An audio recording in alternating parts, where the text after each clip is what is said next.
کراچی میں 5ویں سالانہ H R conference اور نمائش کا انعقاد کیا گیا۔ کانفرنس اور نمائش میں ایچ آر کے شعبے سے وابستہ افراد، صنعتکاروں اور کاروباری شخصیات نے شرکت کی۔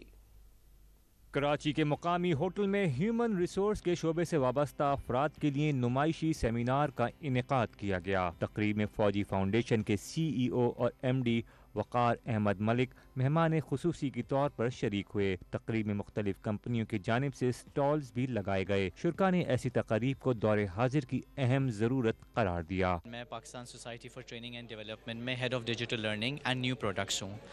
پی ایس ٹی ڈی نے کونیکس کا آغاز 2017 میں کیا تھا۔ کر کے ڈفرینٹ ایچ آر فرٹرنیٹیز ہے آل اکراس پاکستان جو آئے ہوئے ہیں ادھر کرنے۔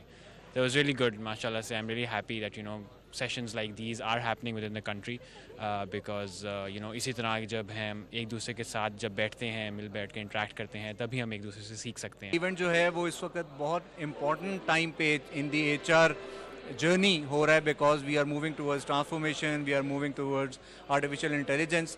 تو آج ایک بہت بڑی تعداد میں فریٹرنیٹی کے لوگ آئے تھے۔ سیمینار کے انعقاد میں Fauji foundation, Pepsi Cola, S S G C, health X, prime H R, house of Tapal, Habib bank Alfalah, F C C Martin Dow, Salim Habib university, Fauji foods, Askari bank سمیت دیگر اداروں نے تعاون کیا۔ تقریب کے اختتام پر شرکاء میں انعامات بھی تقسیم کیے گئے۔